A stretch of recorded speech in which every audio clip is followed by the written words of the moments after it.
Bonjour, bonjour à toutes et à tous, bienvenue sur KTV, Kwezi FM, le 106.9 pour ce temps de parole, toujours en direct, à la radio et à la télévision. Rivo est de retour sur notre plateau pour notre plus grand plaisir, on va le saluer. Rivo, bonjour.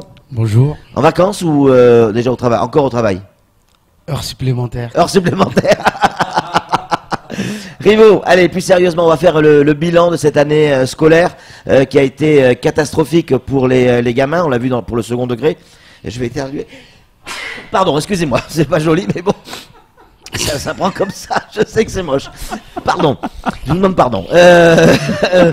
Une année scolaire qui a été compliquée pour les gamins, que ce soit du premier degré, mais aussi du second degré. Quel est votre sentiment sur cette année scolaire un peu particulière? Franchement, j'ai l'impression que c'est la même année scolaire depuis plusieurs années. Rien de spécial. Elle n'est pas pire cette année? Non. Non, il ne faut pas dire qu'elle est pire. Je pense que c'est le continuum, on va dire, hein, ou bien la continuité de tout ce qui se passe. Ouais. Et d'année en année, c'est de pire en pire. Voilà, des fois c'est à cause de l'eau, des fois c'est à cause des tremblements de terre, des fois c'est à cause de certaines revendications.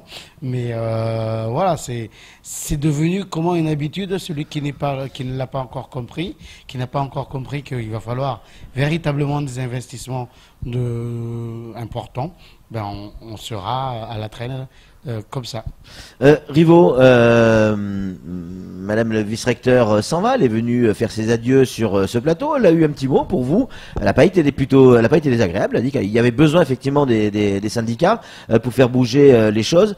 On va avoir un recteur à la place d'une vice-rectrice, est-ce que ça va changer beaucoup de choses pour vous? Vous qui demandiez le rectorat.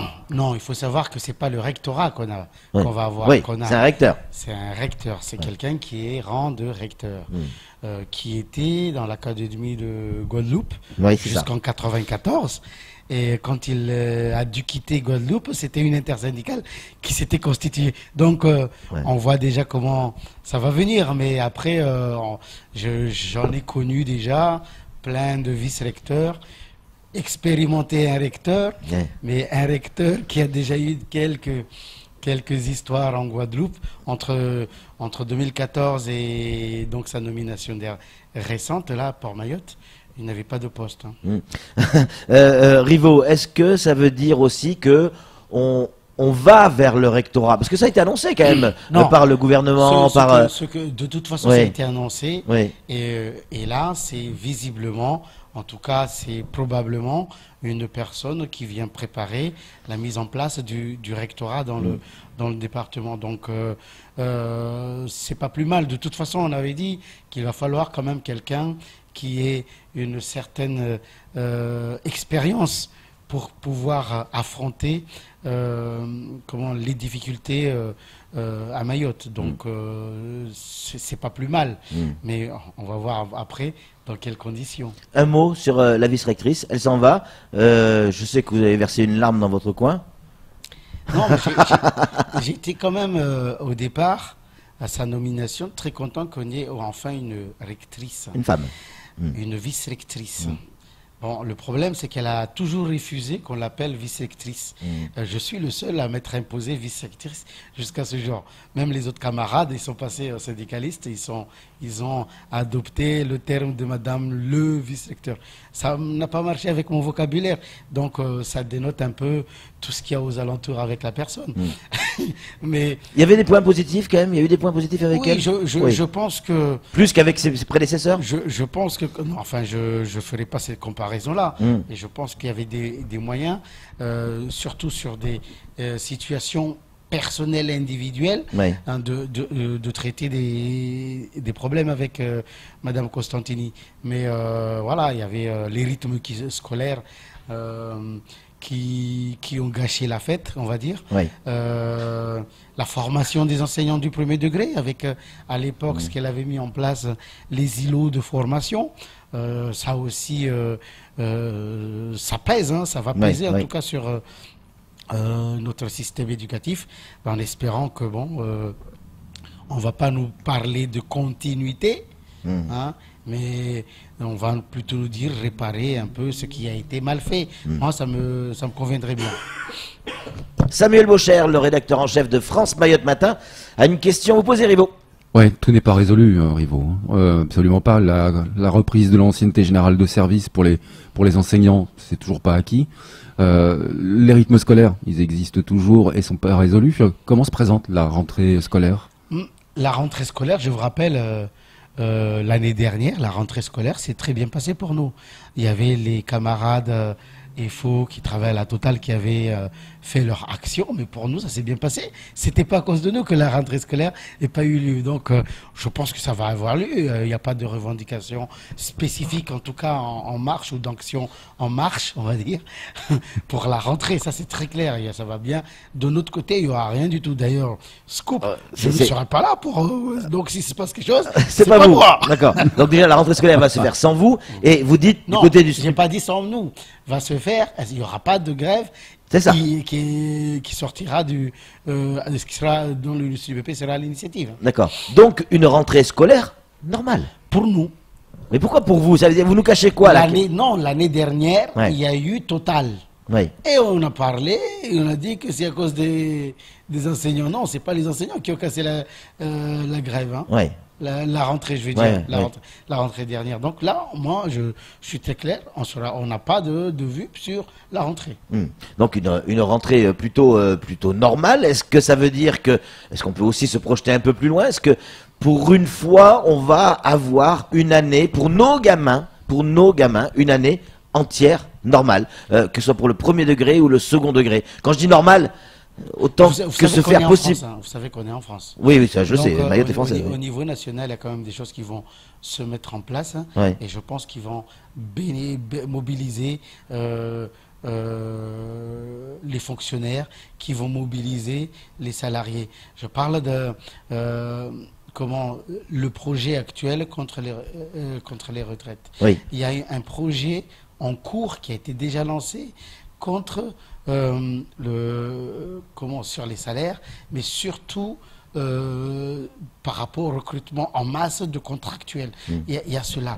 Il y a un projet en cours ou bien qui a été lancé sur le poids des commissions administratives paritaires. Ces trucs-là, ça va mobiliser. Je vous assure, ça va mobiliser dans la corporation. Jusqu'à ce jour, effectivement, il y a nos revendications, mais je ne sais pas pourquoi, à chaque fois que je me tais, les autres se taisent. C'est ça le problème. Mais avec le lancement la rencontre dernière sur le livre bleu, il y a monsieur le président de la République qui a reconnu se dédire par rapport à sa position sur la surrémunération des fonctionnaires en Outre-mer. Et donc, je sens quand même que ça va bouger sur l'indexation des salaires. Donc, ça fera mobiliser. D'accord? Donc, moi, je ne comprends pas d'ailleurs pourquoi personne n'a réagi. J'ai laissé faire. Il ne fallait pas que je sois la bête qui fout le bordel partout. Donc, j'ai laissé. Personne n'a parlé de l'indexation des salaires qui va être mise en cause par le président de la République. Samuel?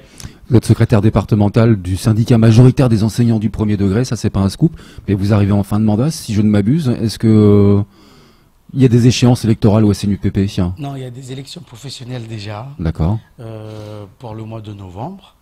On a lancé un peu notre petit travail de campagne électorale. Et il y a aussi des congrès, on va dire, un congrès national, un congrès départemental du SNUPP. Donc, ça s'organise également. Rivo, est-ce que y a des choses que vous avez faites cette année que vous regrettez?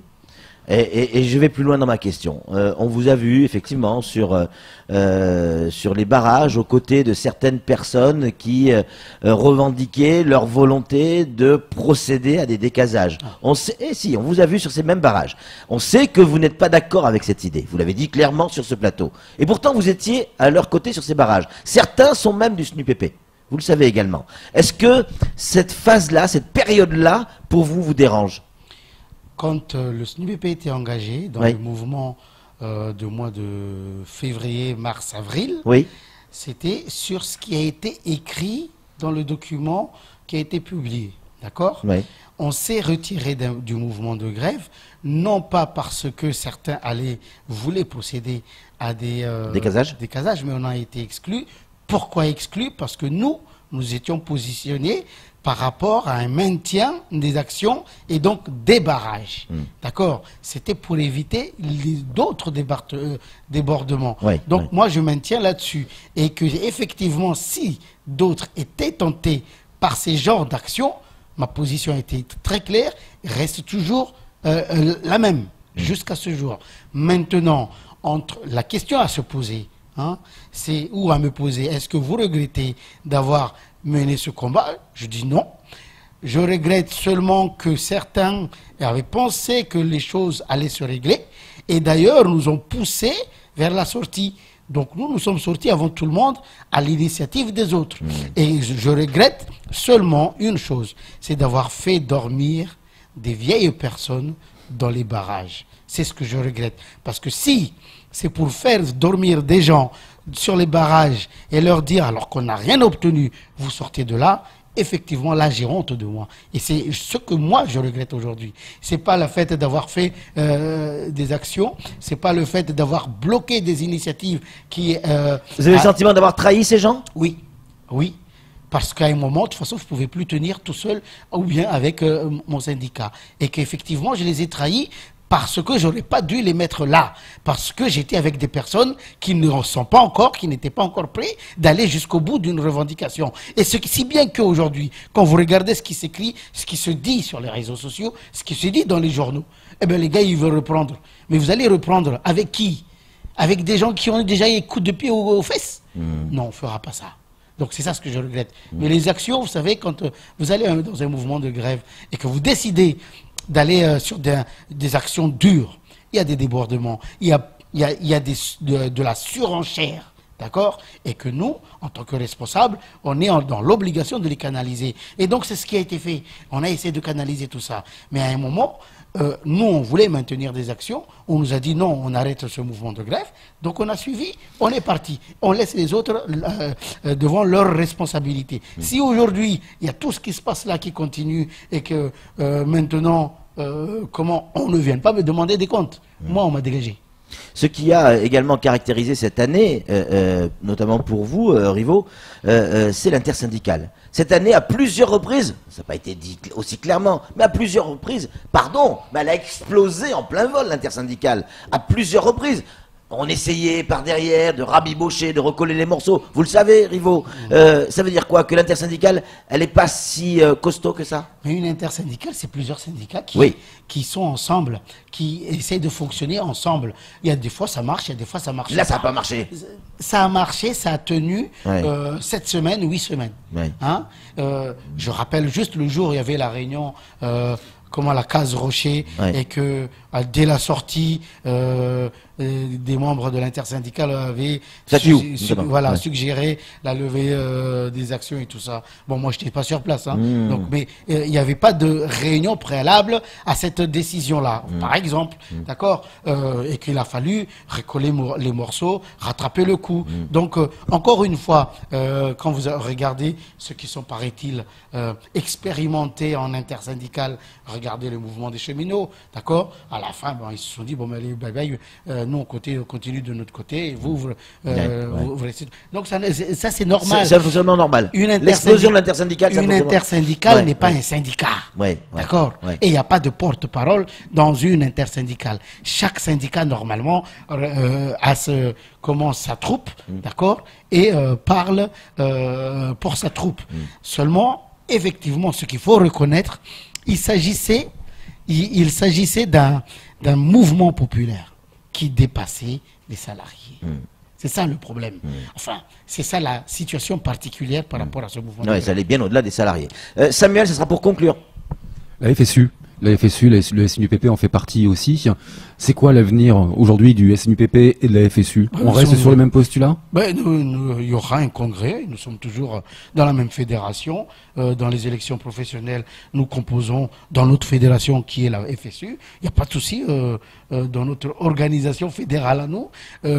Ceci étant, je ne peux pas parler, je n'ai pas mandat de la FSU aujourd'hui, mais il n'y a pas de souci en tout cas par rapport à notre fédération Mer. Rivo, merci beaucoup d'être venu sur ce plateau. Donc en grève, non, il a dit à la rentrée, une rentrée normale, sans grève. Croise les doigts, faut que ça tienne, en tout cas du côté du SNUPP. Alors là, soyez-en sûrs, non, en tout cas, du côté rien du tout, ne croisez rien du tout, il n'y aura rien du SNUPP. Du SNUPP, on est bien d'accord. On va quand même gratter ailleurs, on sait jamais. En tout cas, merci Rivo d'être venu, c'est tout pour ce temps de parole. Tout de suite, la suite de nos programmes.